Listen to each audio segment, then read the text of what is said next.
Okay, so continuing on with our discussion about colors, this video is going to cover what I believe to be some of the most important things we're going to cover in this class. And it's really just a simple concept that relates to the color wheel. So we'll hop into that and we'll discuss what I'm referring to. So we talked about in the last video things like hue and saturation, brightness, tonal range. Well, now we're talking about colors, and we're talking about the relationship of colors. First off, this is a color wheel. I'm sure you've seen one of these before. They come in a few different types and sizes. If you look over here, this is essentially just a flattened out color wheel. Notice we've got red on this edge and red on that edge. So if you imagine, you could spin this around and kind of reattach it to itself. And so let's take a look at what we need to know about this color wheel. A lot of times color wheels, you'll see them be whiter in the middle and more darker on the edges, and they'll kind of refer to the tinting and the shading. But in this one, we just have basically the hue color wheel. These are all the different variations of hue of red, green, and blue. Now, red, green, and blue are really important concepts when you get into Photoshop because they are the colors from which all the other colors are made. And so we'll see green right here. We've got red right here and blue over here. And what I want to talk about now isn't so much colors or shade or tint, it's the relationship of one color to the next and how you can use color to get the effect, the desired effect that you're after. Okay. And so again, you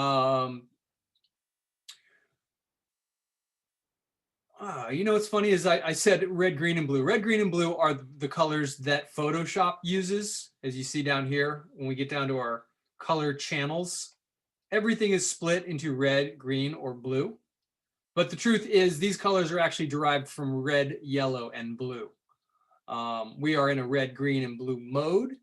And it's interesting. Green serves multiple purposes. Again, I won't go into it. It's not important. But what is important is how you use these colors together. So these are our primary colors: red, blue, and yellow.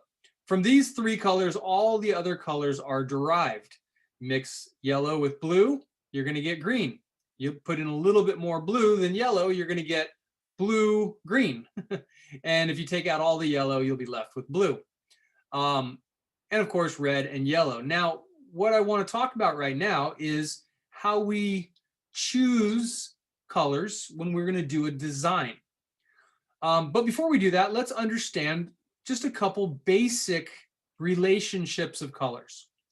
And one of the most common, especially in the graphic design world, is complementary colors.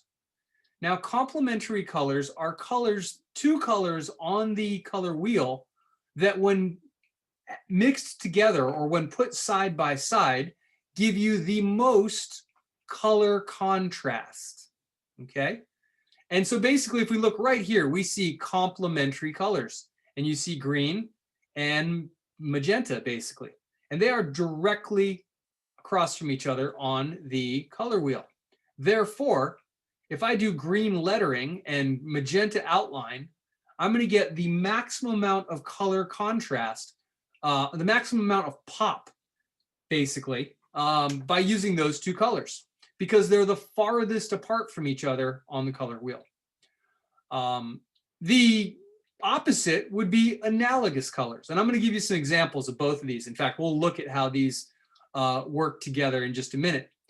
But if we look at analogous colors, you know, I tend to think of like the 70s when I think of analogous colors, right? You know, the brown jacket with the yellow turtleneck and the orange, you know, patches on the elbow. Everything is very similar and has a mellow feeling to it. So if you think about the term analogous, think about an analogy.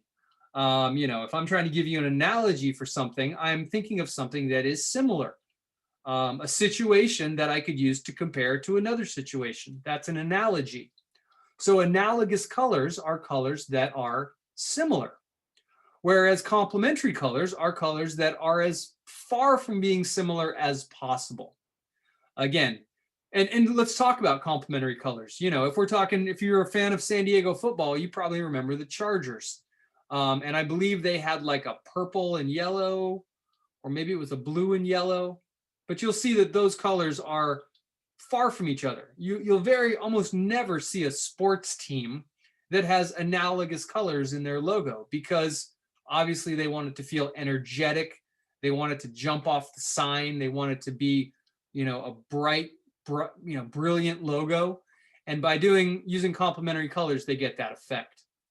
Whereas analogous colors, as I said, will give you a much more sort of harmonious feeling. They don't clash the way that complementary colors do. And of course, I can give you tons of examples of this. Teal and orange. So right here is teal, and right here is orange. If you've seen a movie in the last 10 years, there's about a 50-50 chance that it had teal and orange in the movie somewhere. In fact, if we go to the internet and we type in teal and orange, well, just type in teal and orange. But if we type in teal and orange movie logos, posters, you will see that, we are not the first to stumble on this relationship of colors. If we go to images, we'll see that, look at all of these movies, Mad Max, for example. And, these are not new things. Notice how we have all the yellow, sort of orange down here, and the teal up there. Again, you can see it over and over in dozens of different movie covers. And you might think, well, this is just, silly. But the fact is, when you look at a sunset, what makes it good? What makes it look so pretty? What makes it jump off out of the sky? It's because you're seeing the blue sky with that golden sun and that sort of golden hour lighting, and it creates this natural teal and orange color. Here's a little example of a bunch of movies, Night at the Museum, where they've got, teal on one side, or the orange and blue. So this is a very common color look. And in fact, if you saw Transformers from Michael Bay, I mean, he literally color corrects his entire movie in teal and orange. If we come down here to a shot from the movie, what do we see? Well, there's the bright yellow in the sky. Notice how the clouds are golden. You probably don't see golden clouds that often, but what he does is he pushes yellow into his highlights, and then he pushes blue into the shadows. So the darker colors, whether you can tell it or not, are tinted with teal, and the brighter colors are tinted with yellow. Now, it's not always like that in every single shot. That is definitely one of the tricks that Michael Bay used in giving Transformers its own unique look. And based on the success, people had no problem ripping off that look. But notice, it's also a great look in sci-fi. It's a look that can be achieved just by white balancing your camera in a certain way, because cameras tend to tint blue or orange depending on white balance. So, and of course, we go to Christmas colors, or seasonal holiday colors. We've got our green and our red. We've got our teal and our orange, purple and yellow. These are all colors that, when put side by side, are going to give you maximum contrast. So there are just a few styles of colors, contrast, that you need to be familiar with. And you might think, well, if I'm doing a logo, how many colors do I need? Well, it's not so much a logo. Imagine if you're doing a website and you want it to feel put together and have a consistent palette of colors running through each page. Well, then it's important to decide on what colors you want to use right off the bat. So we know that complementary is basically taking any two colors that are on the opposite side of the wheel, and it's basically adding them together to get color contrast. But let's say you need three colors and you want maximum contrast between them. Well, then we move over to secondary colors, and notice that these are as far, orange, blue, and green are as far from each other as possible. And of course, you could move this orange to red and blue to light blue and green to yellow, and you basically get the same effect. So as long as you're making a triangle on your color wheel, you will get the most amount of colors. And it's also worth mentioning, if you need 4 colors and you're going for maximum contrast, then basically creating a square will give you that effect. These are as far from each other as they can be. And then there's one more, and this is split complementary. So this is kind of interesting. If you look at complementary, we've got, say, purple and green. And I said, well, if you need 3 colors, then you might opt to go with secondary, where you've got 3 colors that are all equally spaced. But another option could be going with split complementary, where instead of taking the color directly across, it goes directly across and then takes the color from either side. And that's also going to give you a lot of contrast. You're going to have these 2 semi-analogous colors along with this very punchy complementary color. And of course, analogous is just picking colors that are next to each other on the color wheel. So let's just take a quick look at how this plays out.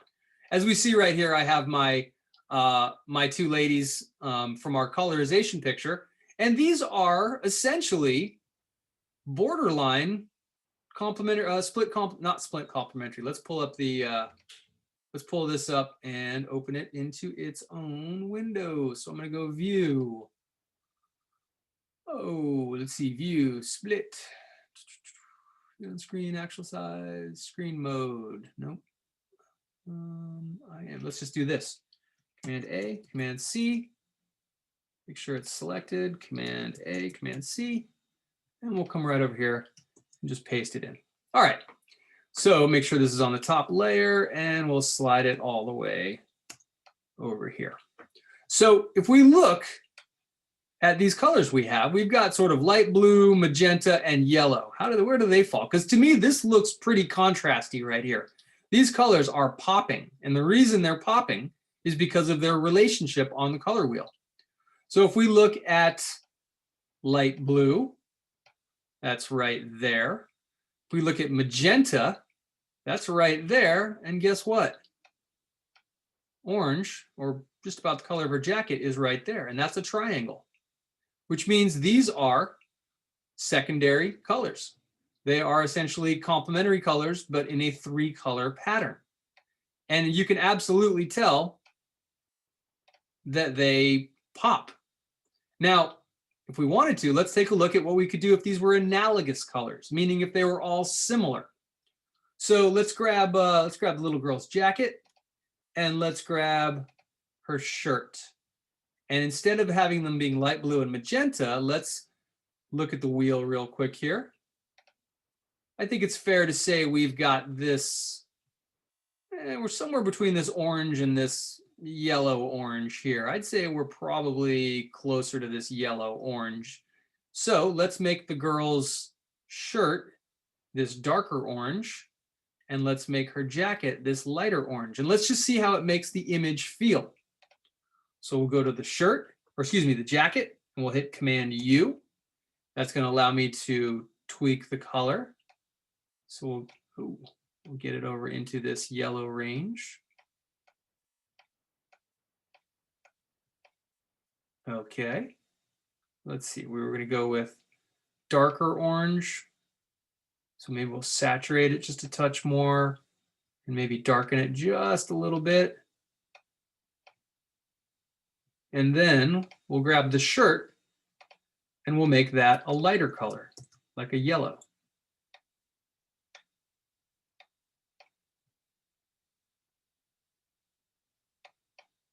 Okay, let's see. There we go. So we got to figure out where the yellow lives. And the fact that it keeps blocking out my screen isn't making it any easier, but I think that's probably because I'm recording to Zoom. All right, now let's lighten that up. See how bright we can get it. And let's saturate it. And it's turning green. I really want to try to get a yellow. Now, the fact that I'm blending this with the gray underneath it means I probably can't get a true bright yellow. Not to mention, I've probably also dropped the saturation or the opacity on this level. Let's go ahead and click on that for just a second. So my opacity is at 37%. So I'm going to have to bring that up quite a bit to get a little punch back in this color. And then, because again, there just wasn't enough color information to give me a bright color like yellow.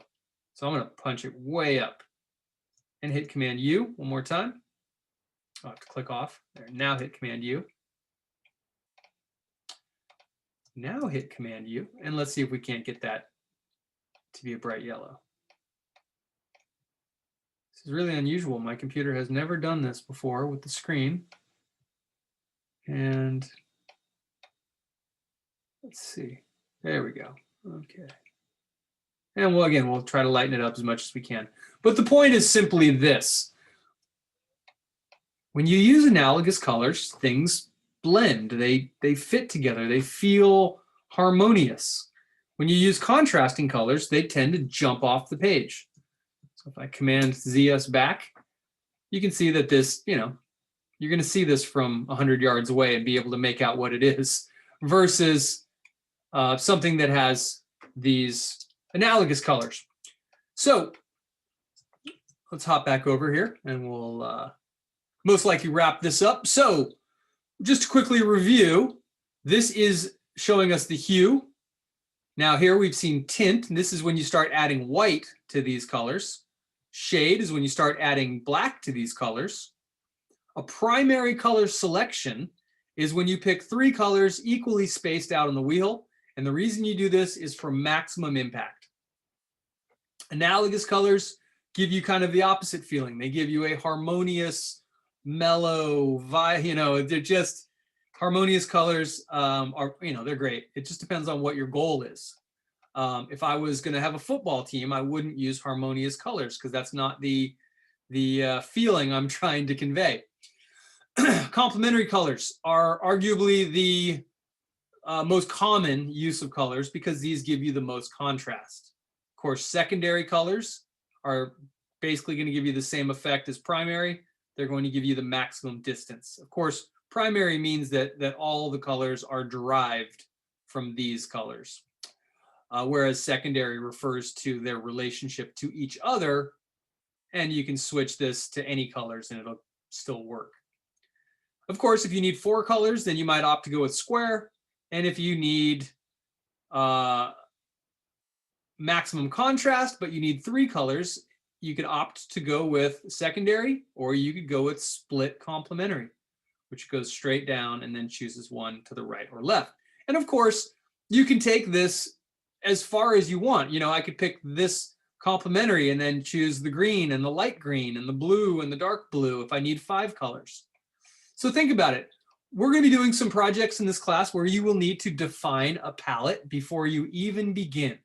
Basically, choose your colors based off of their relationship. We're going to be creating some business cards that are going to require multiple colors. So we'll be using a color wheel and defining a palette before we even get started. And there's not too much more to show you here other than the fact that there are things like what we call warm colors. And this is more of an aesthetic understanding of color. We've got our primary yellow color, got our secondary orange, which is when you mix red and yellow. And then of course we've got our tertiary colors like yellow, orange, orange, red, and red. But the point is, these are all considered warm colors. And by contrast, these are the cool colors: magenta, green, blue, purple. And so what I want you to think about now and start thinking in terms of is what is the feeling you're trying to convey with the piece that you're doing. Now, for example, if you've ever built a website on, say, Wix or any of the free website builders out there, they will give you the option to choose a palette of colors. And so you have to think, if I'm launching a new product, say it's a fidget spinner for kids, I want those colors to jump off the page, right? And I imagine you guys would too. But and therefore I'm going to use a secondary, complementary, or the square method to get the most color contrast. But let's say I'm doing a nonprofit that is something, health related. I'm not necessarily looking to be flashy, but I still want to look professional. So maybe analogous colors, or maybe I'm doing a new, you know, I don't know, something that helps you sleep at night, something that helps you mellow out at the end of the day, right? You don't want to use contrasting colors. You would assume that if you're selling something like that, you would choose analogous colors because they convey a mellow feeling. So think about that in your next project. Think about these colors. And also know that in Photoshop, we can very easily use this wheel to select colors. Because if you remember, we have a thing called the eyedropper. So let's say you are about to create a new website and you want to play around with some colors. You can simply create a new layer, hit the I key, select some red, grab the brush, maybe paint a little square of red. And we could actually use this bucket tool right here to fill in that square. That's what the bucket tool does. We'll get to this more later. And then go hit the B key, go back to the brush, or excuse me, I'll hit the I key. And let's say I'm going for analogous colors. So then I'm going to select the orange. I'll hit the B key, paint out a little square, grab the bucket tool, the paint bucket tool, fill that square in. And then finally hit the I key, grab the magenta, hit the B key. And of course, there's plenty of ways I can make these squares look a lot better. But for what I'm doing right here, I can do this. And once I've done this, I can turn off all these layers. And now I have my three colors sitting right there. And I could take that and push it up to the corner of the image by just hitting the V key to get my selection tool and hit return. And there we go. Now I've got my colors up there and I can use those to start coloring. If I want to start creating some bars, you know, if I want to start with an orange one, I just hit I for the eyedropper, select it, use my rectangle tool, and I can start creating some shapes. And then move on to hit the I key again, select the red, go back to my rectangle tool, I'm going to hit return. Notice how it's still live on this shape right here. In order to basically accept that, I need to hit return, and notice how that goes away. And then I can come over here and, oops, that's weird. Oh, let's go to fill and then click on the red. No, excuse me, cancel. Let's see, eyedropper, select the red. Let's see here. So one thing that's interesting is that since I selected all these colors, and you notice how my fill here isn't sort of, you know, even though I have this red chosen down here, my fill is still staying on this orange. If I double click on this fill, there's my three colors right there. Okay, those are under my recently used colors. This window is called swatches. And the way it's different from, say, a color picker is that swatches are specific colors that you've already used or specific colors you may choose from, you know, in the future. And we've got lots of these. If I open these up, there's our RGB basics. We've got CMYK as well. And as you can see, there's just folders upon folders. But really for me right now, recently used colors is going to be great because in order to change this fill to orange or to red, that's what I need to do. And then hit return and click off here. And then I can make a new one. Over here, I've got orange, hit return, I'm gonna click off there, and then I will grab the rectangle tool again. And this time I'm going to change it to maroon or magenta. So I'll do that, I'll go to fill, and then I'll choose magenta. And there we go. You can see that, you know, just by doing that, I could throw in a white background if I wanted to. And there we go. Oh, except the white background is on top of my color. So as you can see, using the swatch like this is a really great way, you know, of course, I just turned that off when I don't need it anymore. It's a really great way of allowing you to take advantage of the color wheel in your projects. So that's going to do it for this video.